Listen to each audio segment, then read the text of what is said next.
Pues vamos a dedicar este módulo a hablar del derecho internacional de los derechos humanos y a profundizar un poco sobre lo que es propiamente el sistema universal. Pero previamente a ello tenemos que tener muy claro las características muy peculiares que tienen los tratados de derechos humanos. La misma Corte Interamericana ha establecido, al resolver una opinión consultiva sobre el efecto de las reservas sobre la entrada en vigor de la propia Convención Americana sobre Derechos Humanos, respecto a sus artículos 74 y 75, que los tratados modernos sobre derechos humanos en general, y en particular la Convención Americana, no son tratados multilaterales de tipo tradicional, concluidos en función de un intercambio recíproco de derechos para el beneficio mutuo de los estados contratantes. Su objeto y fin son la protección de los derechos fundamentales de los seres humanos, independientemente de su nacionalidad, tanto frente a su propio estado como frente a los otros estados contratantes. Al aprobar estos tratados, dice la Corte Interamericana, los estados se someten a un orden legal dentro del cual ellos, por el bien común, asumen varias obligaciones, no en relación con otros estados, como sería el caso de cualquier tratado de derecho internacional público, sino hacia los individuos sujetos bajo su jurisdicción. Aquí está lo peculiar de los tratados sobre derechos humanos y en general del derecho internacional de los derechos humanos. Los estados, al firmar un tratado, al ratificar un tratado de derechos humanos, asumen obligaciones respecto a las personas que se encuentran dentro de sus territorios. De lo anterior se desprende, sigue diciendo la Corte Interamericana, que los tratados internacionales de derechos humanos recogen ciertos principios esenciales de respeto a la dignidad humana universalmente aceptados, lo que se llama en el derecho internacional público el jus cogens. De ahí que la formulación de reservas no pueda realizarse en contra de este objeto, o de realizarse no tendría ninguna eficacia. También el respeto a estas prerrogativas están en el más alto nivel normativo y por ello no pueden ser condicionadas, limitadas o menoscabadas por actos internos. Esto nos dice la Corte Interamericana sobre los tratados de derechos humanos. No son como un tratado de libre comercio de América del Norte, donde México pacta con Estados Unidos y Canadá ciertas obligaciones recíprocas en el comercio, sino que es un tratado en el que el propio Estado se obliga a respetar prerrogativas esenciales de los sujetos que están bajo su territorio, de las personas que están en su territorio. Siempre que hablamos de derecho internacional público, es lugar común acudir al artículo 38.1 del Estatuto de la Corte Internacional de Justicia, donde nos habla de las fuentes del derecho internacional público. Las convenciones internacionales, sean generales o particulares, desde luego que va a ser la primera fuente. A veces se llaman convenciones, a veces se llaman tratados, a veces se llaman protocolos, pero tienen esa característica, que fueron aprobados mediante un acto soberano de un Estado, de conformidad con la Convención de Viena del Derecho de los Tratados, e internamente fueron adoptados conforme a las disposiciones constitucionales de cada Estado. Pero también a nivel internacional, la costumbre es una fuente muy importante.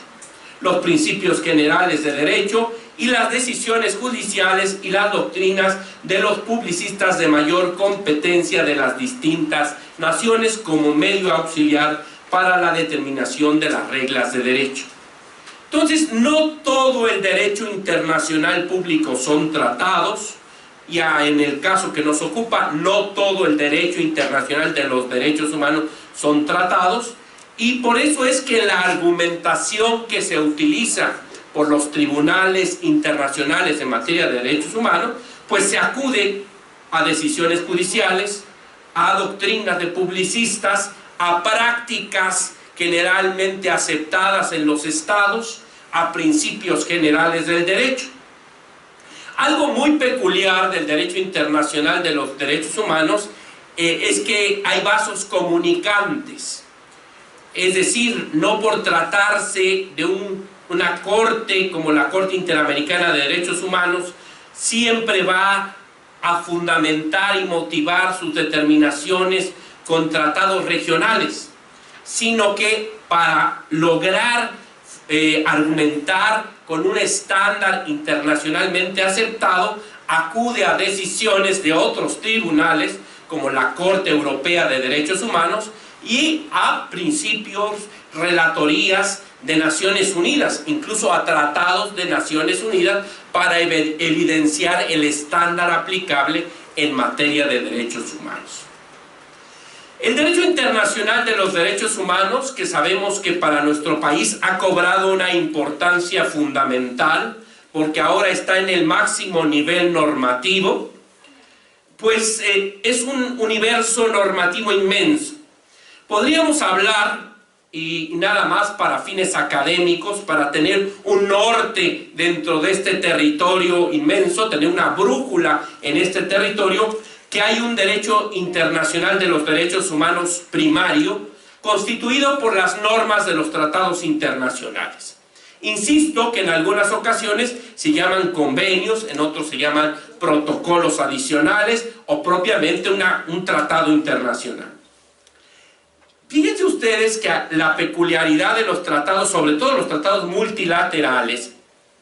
pues que para lograr el consenso y que sea aprobado por el número mínimo de países que el propio tratado establece para que entre en vigor y pueda ser ratificado por otros países, pues se busca fórmulas muy consensuales,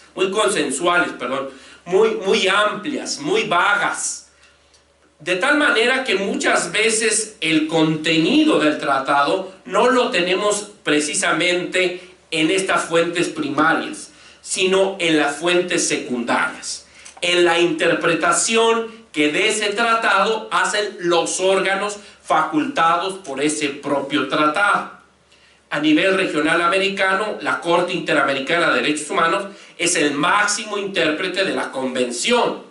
y va a ser la Corte la que le va a dar sentido a las disposiciones de la Convención y otros tratados que se han suscrito en el ámbito regional americano. Y como lo vamos a ver en esta cápsula, a nivel universal son los comités de Naciones Unidas en el sistema convencional los que le van a dar el sentido y alcance del tratado a través de observaciones generales o recomendaciones generales. Entonces, realmente en el derecho internacional de los derechos humanos, pues lo más importante está en la interpretación que hacen estos órganos facultados por el propio tratado. También dentro del derecho internacional de los derechos humanos se encuentra lo que se conoce como soft law, derecho suave, que propiamente no está en el ámbito de un tratado internacional, porque no ha cumplido con los requisitos que establece la Convención de Viena del Derecho de los Tratados a nivel internacional, ni internamente ha cumplido con los requisitos constitucionales para ser un tratado, ni tampoco es una interpretación de un órgano facultado para ello, pero son documentos aprobados por organismos en asambleas, por grupos de expertos, que vienen a darle sentido y alcance a determinados derechos humanos. ¿Qué sería del derecho a no ser torturado sin el Protocolo de Estambul, por ejemplo? El Protocolo de Estambul, que marca las pautas para investigar los delitos de tortura, pues no es propiamente un tratado internacional, sino que se encuentra en este nivel de soft law. A nivel de soft law hay principios, reglas uniformes, protocolos entendidos como soft law, protocolos, directivas uniformes, etc. Un caso también muy recurrente es el protocolo de Minnesota, cuando con motivo de una violación de derechos humanos las personas fallecen. Las reglas mínimas para atender a menores infractores, las reglas de Beijing. También encontramos principios como los de Yogyakarta, tratándose de identidad sexual. Estos elementos nos permiten finalmente poder encontrar el estándar internacional aplicable para cada derecho humano. También, para tener un mapa del territorio que vamos a explorar, debemos ubicar que los sistemas internacionales de promoción y protección de los derechos humanos los podemos dividir en dos grandes grupos. El sistema universal, que básicamente depende de la Organización de las Naciones Unidas, y sistemas regionales. A nivel regional hay un sistema europeo que es el más antiguo del planeta. La Corte Europea de Derechos Humanos se instaló en 1959.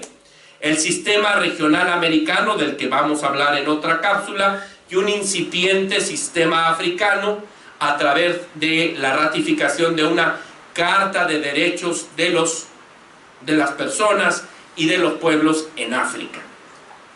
El sistema universal, que es al que vamos a dedicarnos el día de hoy, tiene dos vertientes. Una convencional, que se estructura a partir de tratados internacionales, y una vertiente no convencional, que depende de la propia Carta de la Organización de las Naciones Unidas y de los órganos que son creados por la propia Carta de la Organización de las Naciones Unidas. También es importante entender, cuando se empieza a hablar de derecho internacional de los derechos humanos, que esto es un fenómeno totalmente reciente. Es un fenómeno de mediados del siglo pasado, con motivo de que culminó la Segunda Guerra Mundial, que el mundo se hizo consciente de las atrocidades que se vivieron en dos guerras mundiales, pero sobre todo en la segunda, donde la tecnología jugó en contra del ser humano y se perdieron millones de vidas en formas tan abruptas, tan escalofriantes como los campos de concentración de la Alemania nazi, que fue necesario crear un sistema complementario a los sistemas nacionales para promover y proteger los derechos humanos. El mundo se hizo consciente que los mecanismos internos de promoción y de protección de los derechos humanos eran insuficientes, que era necesario crear dentro de los organismos internacionales, pues básicamente mecanismos complementarios para lograr la plena vigencia de los derechos y libertades fundamentales del hombre. Vamos a hablar enseguida del Sistema Universal de Protección y Promoción de los Derechos Humanos. Insistimos que tiene dos vertientes, la vertiente convencional y la vertiente no convencional. Vamos a empezar precisamente con el sistema no convencional. El sistema no convencional tiene como punto de partida la Carta de las Naciones Unidas, la Carta de San Francisco, adoptada el 26 de julio de 1945. En la propia Carta ya se dice: los pueblos de las Naciones Unidas se declaran resueltos a reafirmar la fe en los derechos fundamentales del hombre, en la dignidad y el valor de la persona humana, en la igualdad de derechos de hombres y mujeres. Más adelante la propia Carta dice: realizar la cooperación internacional en el desarrollo y estímulo del respeto a los derechos humanos y a las libertades fundamentales de todos, sin hacer distinción por motivos de raza, sexo, idioma o religión. Incluso dentro de las obligaciones de la organización que se estaba fundando con la Carta de San Francisco, se establece como un punto fundamental promover el respeto de los derechos humanos y las libertades de todos sin hacer distinción alguna. Y esto es precisamente el punto de partida de la organización, y tiene como organismo base para lograr estos objetivos institucionales el Consejo Económico y Social. Y en la Carta se establece que este Consejo Económico y Social de la ONU podrá hacer recomendaciones con el objeto de promover el respeto a los derechos humanos y libertades. Al recibir este encargo, el Consejo Económico y Social de la Organización de las Naciones Unidas, pues creó precisamente un organismo para concretar este mandato. Y este mandato se concretó precisamente con lo que fue en su momento la Comisión de Derechos Humanos, que actualmente se llama Consejo de Derechos Humanos, para distinguirlo de un mecanismo convencional que vamos a ver. Entonces, actualmente sabemos que es el Consejo Económico y Social, el Consejo de los Derechos Humanos, que fue uno de los foros más importantes del mundo en materia de derechos humanos, los que concretan estos principios de la Carta de las Naciones Unidas. En el 2006 viene esa transformación de Comisión de Derechos Humanos a Consejo de los Derechos Humanos. Es importante comentar que en el 2007 se crea un mecanismo no convencional muy importante precisamente en el seno del Consejo de Derechos Humanos, que es el examen periódico universal. Tan importante es el examen periódico universal que ya en una cápsula anterior vimos que esto fue uno de los detonadores que obligó al Poder Revisor de la Constitución Mexicana a elevar a rango constitucional las normas de derechos humanos contempladas en los tratados. Entonces, este mecanismo no convencional, que es el examen periódico universal, si bien se mueve dentro de los canales diplomáticos, lo cierto es que nos consta a los mexicanos la importancia y el impacto que tiene para tomar decisiones de derecho interno tan importantes como elevar a rango constitucional las normas de derechos humanos contempladas en los tratados. También dentro de esta evolución del derecho internacional de los derechos humanos, pues hay un documento que es el clásico, el punto de partida, que es la Declaración Universal de los Derechos Humanos. Precisamente la Asamblea General de la ONU encarga a la Comisión de Derechos Humanos que redactar una Carta General de Derechos Humanos. Y para ello propone un comité de redacción en el que participaron René Cassin de Francia, Peng Chun-chang de China, Charles Malik de Líbano, Eleanor Roosevelt, que tomó el liderazgo para esta declaración de los Estados Unidos, y John P. Copley de la Secretaría General de las Naciones Unidas. Finalmente, el 10 de diciembre de 1948, la Asamblea General de la ONU, reunida en París, en el Palacio de la Chaillot, ahí atrás de la Torre Eiffel, proclamó la Declaración Universal de los Derechos Humanos a través de una resolución. Posteriormente, y aquí hay que tomar nota de esto, la declaración se llamó primero Declaración Universal de los Derechos del Hombre. Así fue como se aprobó el 10 de diciembre de 1948. Pero por una determinación de la Asamblea General posterior, se le cambió el nombre a Declaración Universal de los Derechos Humanos. Y aquí viene este concepto que ya veíamos en una cápsula anterior, de por qué el capítulo primero del título primero de la Constitución mexicana se llama de los derechos humanos y sus garantías. Yo siempre he sostenido que aquí hay una adecuación terminológica. En la denominación constitucional no hay mayor modificación, simplemente viene esa adecuación al concepto universalmente identificado para las prerrogativas fundamentales del hombre, que son derechos humanos.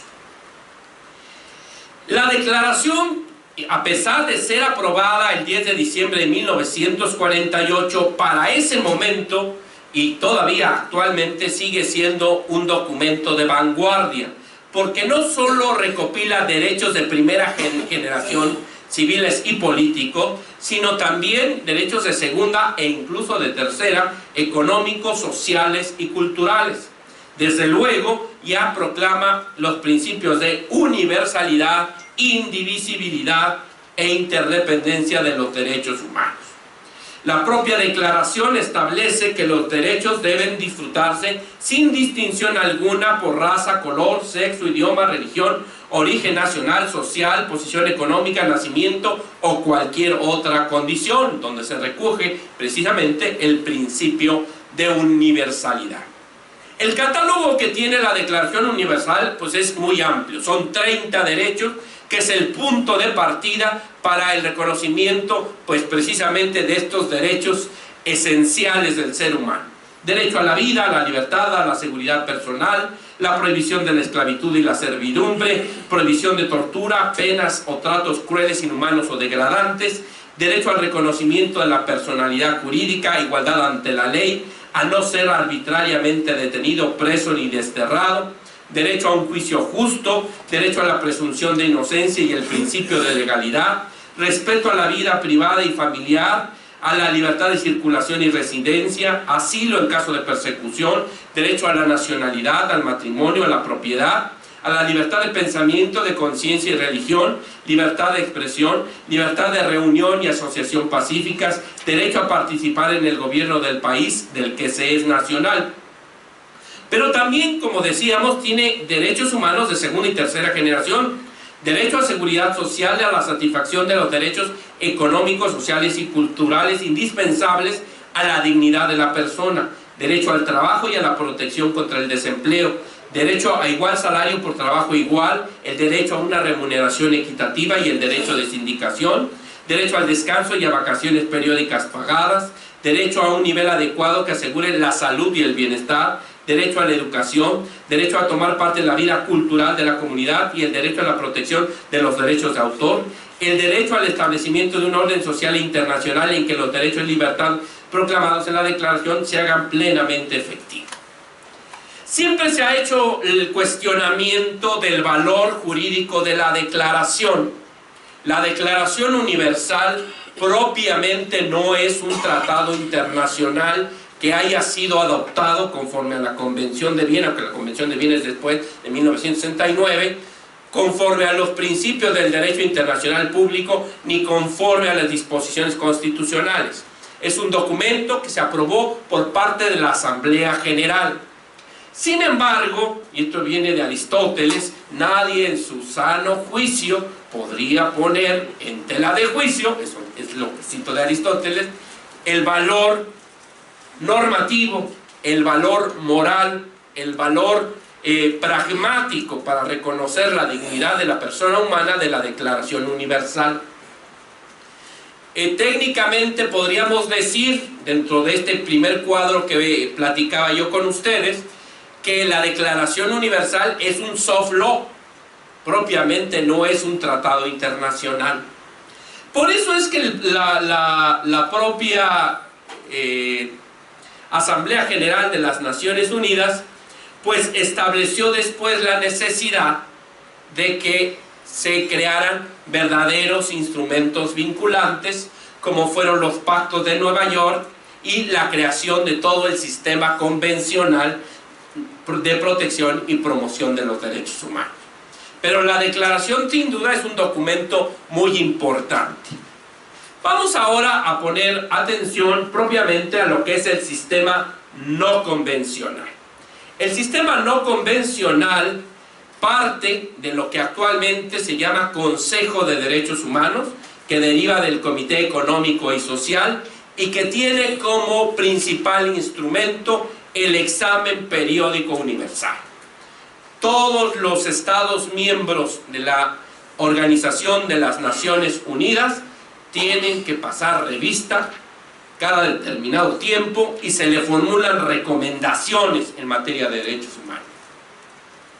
Pues estas recomendaciones se mueven desde luego en el ámbito diplomático, tienen el peso de una determinación de un organismo principal de la Organización de las Naciones Unidas y desde luego tiene un impacto para la imagen de ese país frente a la comunidad de naciones. Otro organismo muy importante del sistema no convencional es la Oficina del Alto Comisionado de las Naciones Unidas para los Derechos Humanos, que tiene como principal instrumento no convencional el diagnóstico sobre el estado de los derechos humanos en cada país. También veíamos en una cápsula anterior la situación que este diagnóstico también fue uno de los detonadores de la reforma constitucional de 2011. La Oficina del Alto Comisionado de las Naciones Unidas para los Derechos Humanos le da estructura a una serie de mandatos temáticos y por países a través de relatores especiales, expertos independientes y grupos de trabajo. Relatores especiales sobre un tema concreto de derechos humanos. Hay relatores contra la tortura, contra la desaparición forzada, en el caso de la libertad de prensa y protección de periodistas. Hay relatores en materia de independencia de jueces y fiscales. Hay también grupos de expertos independientes sobre temas muy específicos de derechos humanos y también se hacen grupos de trabajo. Pero también hay mandatos por países, donde hay una crisis grave de derechos humanos. La propia Organización de las Naciones Unidas acuerda la creación de un relator especial para que documente la situación de los derechos humanos en ese país en concreto. Dentro de los anexos de mi libro está la relación actualizada de mandatos temáticos, de relatores especiales, de expertos independientes y de grupos de trabajo. En un curso muy reciente que tomamos en el Instituto Interamericano de Derechos Humanos, nos comentaban la creación más reciente del último mandato, de un relator especial sobre temas de género, por parte de la Organización de las Naciones Unidas. ¿Qué hacen los relatores? ¿Qué hacen los expertos independientes? ¿Qué hacen los grupos de trabajo? Realizan visitas a los países y formulan recomendaciones. Reciben peticiones, reciben comunicaciones y por la vía diplomática, es decir, a través de la Cancillería, a través de la Secretaría de Relaciones Exteriores, formulan recomendaciones.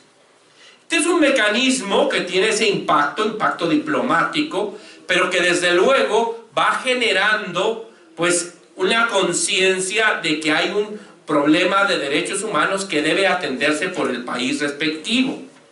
También los relatores de Naciones Unidas hacen informes temáticos, hacen informes por países. Fíjense ustedes la importancia que pueden tener estos informes, porque, por ejemplo, cuando la Corte Interamericana de Derechos Humanos resuelve la opinión consultiva número 24 en temas de identidad de género, pues mucha de su fundamentación y motivación está precisamente, y pueden ver las notas de pie de página, informes de relatores de Naciones Unidas. Entonces, es un mecanismo no convencional que tiene ese impacto diplomático, pero que va generando ese estándar tan importante en materia de derechos humanos. Ahora vamos a pasar al sistema convencional, al sistema de los tratados. La misma Asamblea General de las Naciones Unidas se dio cuenta que la declaración no era suficiente, que eran necesarios instrumentos internacionales, verdaderos tratados internacionales, vinculatorios plenamente a los estados y con mecanismos adecuados de supervisión y vigilancia. Y así es como se inició el trabajo para la aprobación finalmente de los pactos internacionales de 1966, los pactos de Nueva York. El Pacto Internacional de Derechos Civiles y Políticos y el Pacto Internacional de Derechos Económicos, Sociales y Culturales. Vamos a hablar primero del Pacto Internacional de Derechos Civiles y Políticos. Como cualquier tratado general de derechos humanos, establece las obligaciones generales en su artículo 2, al disponer que cada uno se compromete a respetar y garantizar. Ya vimos en otra cápsula a qué nos referimos con las obligaciones de las autoridades de respetar y garantizar a todos los individuos que se encuentren en su territorio y estén sujetos a su jurisdicción los derechos reconocidos en el pacto sin distinción alguna de raza, color, sexo, idioma, religión, opinión política, etc. El pacto reconoce, y esto va a ser un elemento que también platicamos ya con anterioridad, la posibilidad de un estado de emergencia, de una suspensión en el ejercicio de los derechos en su propio artículo 4. Ese es el estándar que finalmente permeó a nuestro actual artículo 29 constitucional. Consagra los siguientes derechos: derecho a la vida, prohibición de torturas y penas o tratos crueles, inhumanos o degradantes. Creo que es importante poner atención incluso al lenguaje. Como en México estábamos acostumbrados a nuestro sistema de garantías individuales y a ubicar a los derechos humanos a partir de la terminología que adoptó el constituyente, pues esto sigue siendo válido porque en los márgenes de esos primeros 29 artículos de la Constitución, más el 31 fracción cuarta, la redacción más o menos en la parte fundamental no ha cambiado en la Constitución. Pero ahora tenemos que aprender la terminología que para cada derecho humano le da el derecho internacional de los derechos humanos. Por eso es importante empezar a identificar los temas, como se identifican desde la Declaración Universal y los pactos de Nueva York. También tiene la prohibición de la esclavitud, servidumbre y trabajo forzoso, libertad y seguridad personales, derecho a ser tratado humanamente en caso de privación de libertad, prohibición de prisión por deudas, derecho a la libertad de circulación de las personas, prohibición de la expulsión arbitraria de extranjeros, un pendiente que tuvimos que resolver en el 2011, también modificando el artículo 33 de la Constitución, derecho a un juicio justo y a la presunción de inocencia, principio de legalidad, reconocimiento de la personalidad jurídica, respeto a la vida privada y familiar, libertad de pensamiento, conciencia y religión, libertad de expresión, reunión pacífica, libertad de asociación, derecho a contraer matrimonio, derecho de los niños a la protección y a una nacionalidad, derecho a participar en los asuntos públicos, derecho a la igualdad ante la ley, derecho de las minorías étnicas, religiosas o lingüísticas a tener su propia vida cultural, a profesar y practicar su propia religión y a emplear su propio idioma. Una importantísima pauta interpretativa tiene el pacto en su artículo 5, cuando dice: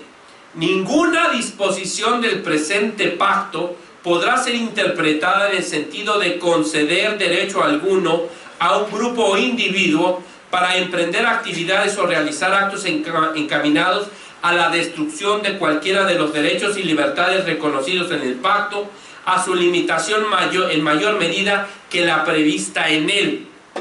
Esta es la última parte, que el pacto no puede imponer más limitaciones a los derechos. Es lo que veíamos cuando nos referíamos en otra cápsula a la interpretación conforme de los derechos humanos con la aplicación del principio pro persona. Si la Constitución me va a dar más derechos que el derecho internacional de los derechos humanos, aplico la Constitución. Si un determinado tratado me da mayor protección que la Constitución, debe aplicarse el tratado.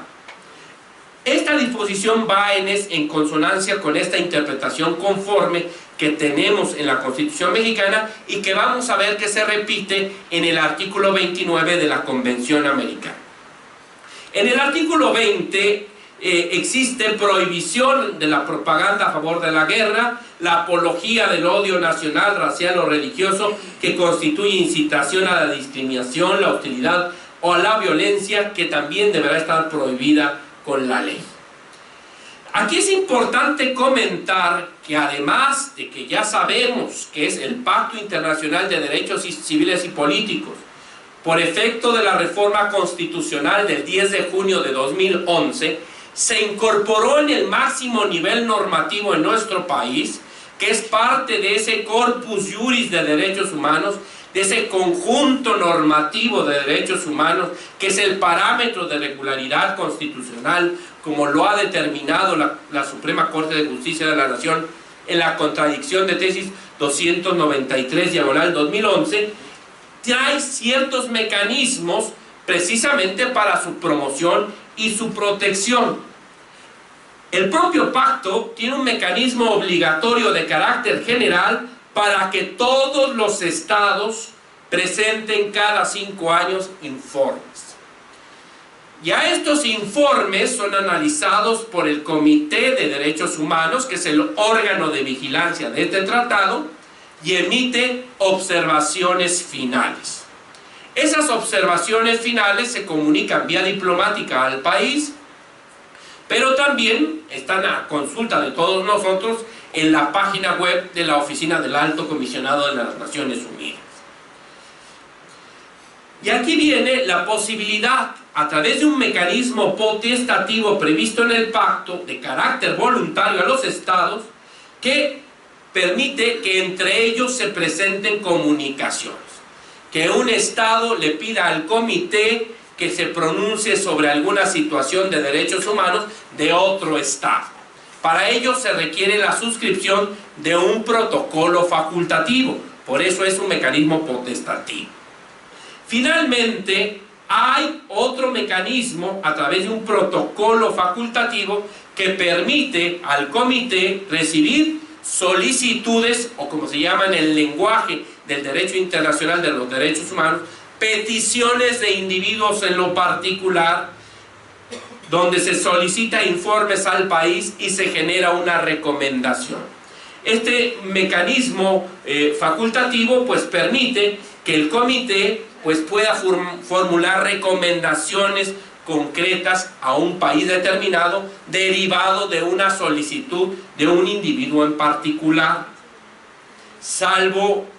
para el caso de la desaparición forzada. México ha aceptado, ha ratificado todos los protocolos facultativos del sistema convencional de Naciones Unidas. Entonces, es posible que cualquier gobernado en lo particular en nuestro país, habiendo agotado las instancias internas y sin haber acudido a otro mecanismo internacional, acuda al Comité de Derechos Humanos a exponer una situación de violación de los derechos humanos que puede generar una recomendación al Estado mexicano por la violación de derechos humanos a esa persona en particular. El Comité de Derechos Humanos, que es el órgano de supervisión de este Pacto Internacional de Derechos Civiles y Políticos, se reúne en Ginebra o en Nueva York. Básicamente ya tiene su sede en Ginebra, y ahí realiza sus periodos de sesiones al año, 3 al año, donde analiza, bueno, pues todo el tema de la emisión de recomendaciones. Y aquí lo más importante,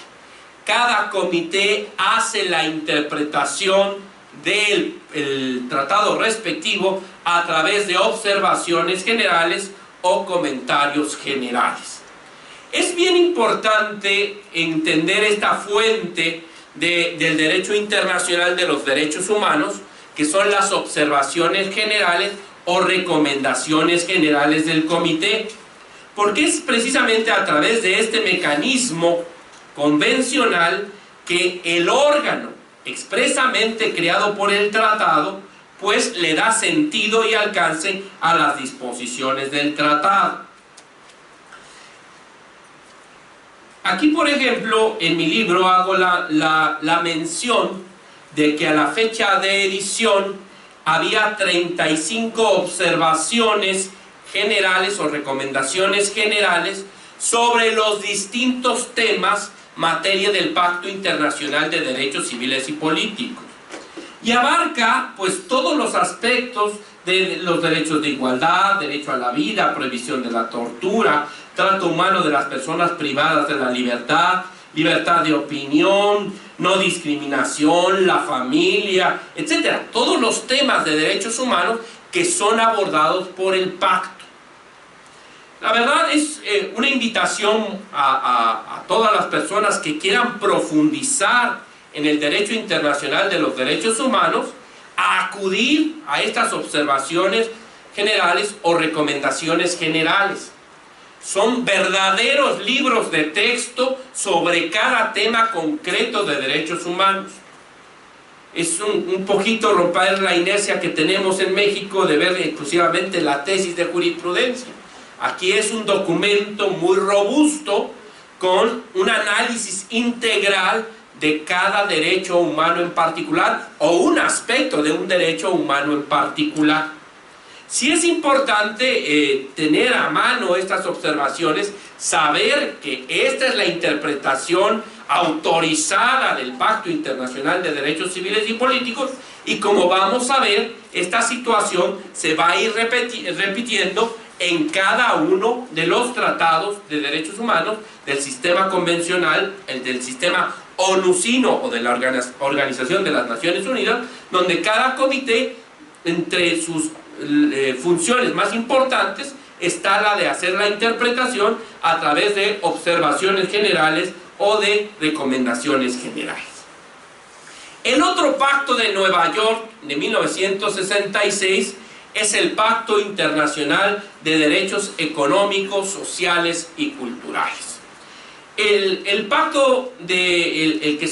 aquí sí hay que ir adoptando un poquito la terminología del derecho internacional de los derechos humanos. Cuando ustedes oigan DESC, D-E-S-C, pues ya van a saber que nos referimos a derechos económicos, sociales y culturales. El pacto DESC, el Pacto de Derechos Económicos, Sociales y Culturales, a diferencia de la sistemática que utiliza el Pacto Internacional de Derechos Civiles y Políticos, pues no reconoce directamente los derechos a los gobernados, sino aquí impone obligaciones de hacer a los estados. Y es lógico porque estamos frente a derechos económicos, sociales y culturales.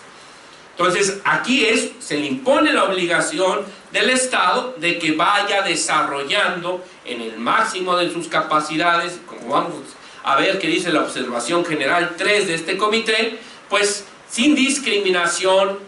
cada uno de estos derechos económicos, sociales y culturales.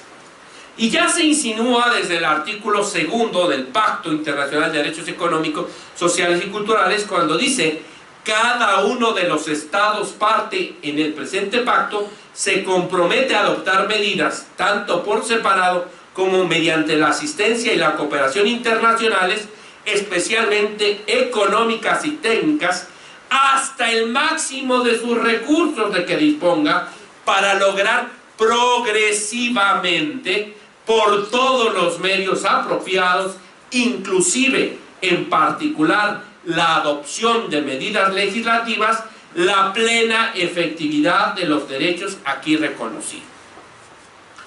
Se reconoce que los derechos económicos, sociales y culturales, por su propia naturaleza, pues no se pueden realizar simplemente como los otros, como los derechos humanos de primera generación, con el respeto,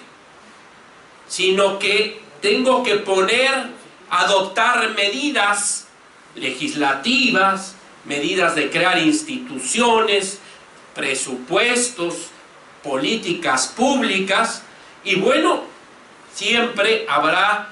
pues la cuestión de la limitación de los recursos económicos disponibles.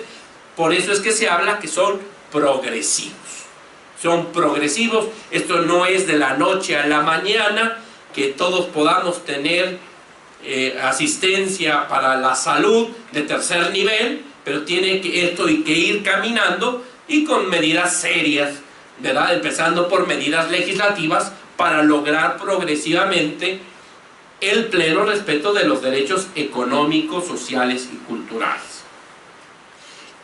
Al respecto, el propio órgano de interpretación de este pacto, que es el Comité DESC, el Comité de Derechos Económicos, Sociales y Culturales, tiene esta observación general 3, que precisa cómo es que las obligaciones de los estados deben hacerse, y esto implica pues hacerlo en el máximo de sus capacidades y sin discriminación. Y esto implica, desde luego, en el lenguaje del derecho internacional de los derechos humanos, pues adoptar medidas, y medidas apropiadas, y dentro de ellas, pues desde luego, las legislativas, los presupuestos, para ir logrando progresivamente el pleno respeto de los derechos económicos, sociales y culturales. Esta misma observación general dice, bueno, esto que sea progresiva no quiere decir que no vas a hacer nada, sino que tienes que ir poniendo las primeras piedras y de manera seria, de manera que se pueda constatar que vas progresando en lograr una mayor cobertura de los derechos económicos, sociales y culturales. ¿Qué derechos contempla el Pacto Internacional de Derechos Económicos, Sociales y Culturales? El derecho al trabajo, a gozar de condiciones de trabajo equitativas y satisfactorias, el derecho a fundar sindicatos y a afiliarse al de su elección, el derecho a la seguridad social, a la protección de la familia, a las madres y a los niños, el derecho a un nivel de vida adecuado, el derecho al disfrute del más alto nivel posible de salud física y mental, el derecho a la educación, a participar en la vida cultural y gozar de los beneficios del progreso científico. El comité que hace, que supervisa, que promociona los derechos económicos, sociales y culturales a nivel internacional es el Comité de Derechos Económicos, Sociales y Culturales, que, como los otros comités de los que vamos a estar hablando del sistema convencional, pues recibe los informes periódicos de cada uno de esos estados que han ratificado el pacto y emite observaciones finales a esos informes. Cuando los estados han ratificado un protocolo adicional, un protocolo facultativo, recibe peticiones individuales y a esas peticiones individuales formula recomendaciones. El comité también publica su interpretación de las disposiciones del pacto en forma de observaciones generales.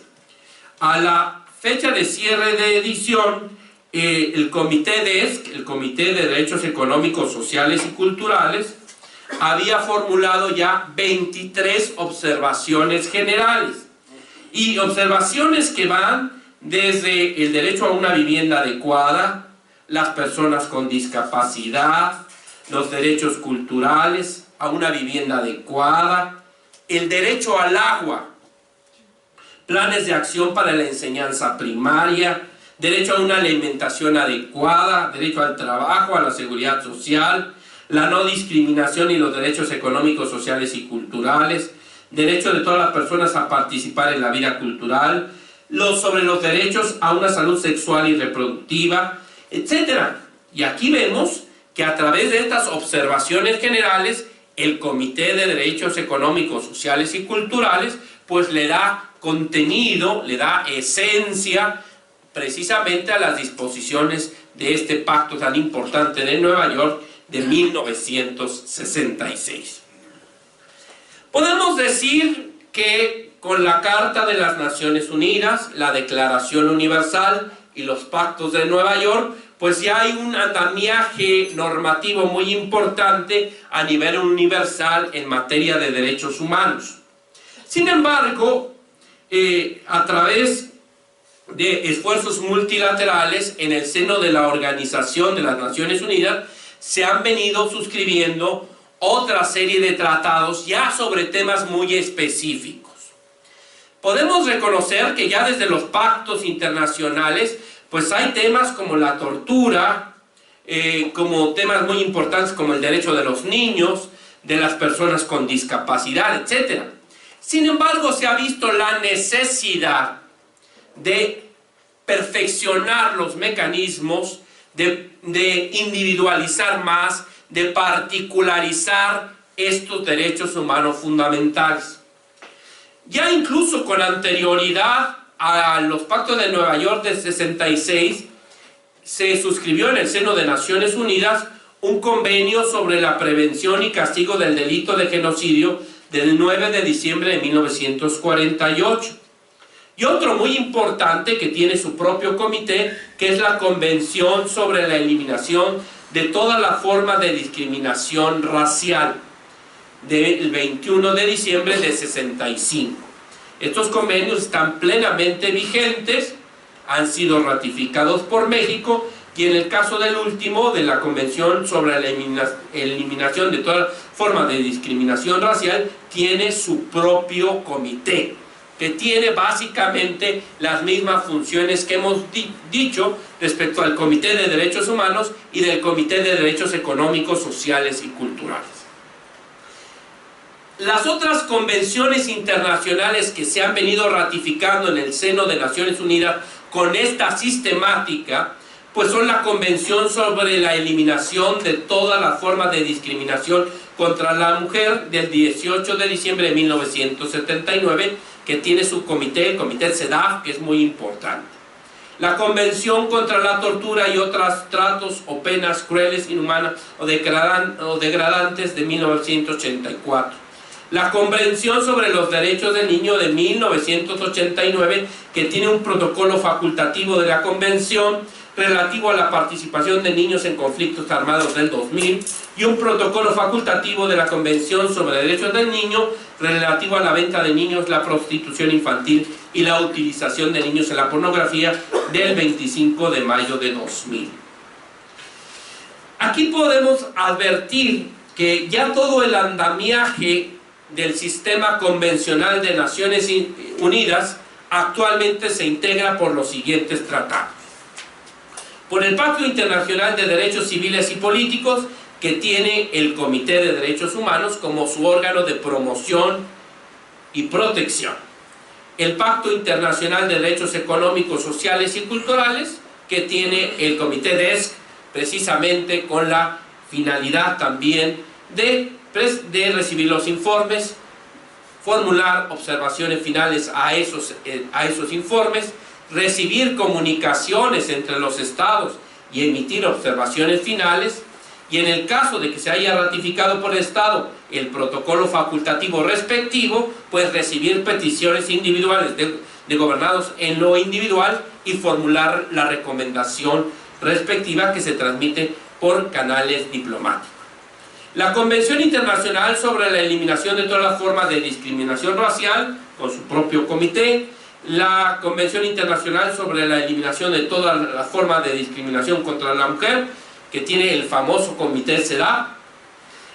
La Convención sobre los Derechos de los Niños, que tiene también cada uno de ellos su propio comité, como lo tiene la Convención contra la Tortura y otros tratos inhumanos o degradantes. La Convención Internacional sobre la Protección de los Derechos de todos los trabajadores migratorios y sus familiares. Las últimas son convenciones muy recientes. La Convención sobre los Derechos de las Personas con Discapacidad y la Convención Internacional para la Protección de todas las personas contra las desapariciones forzadas.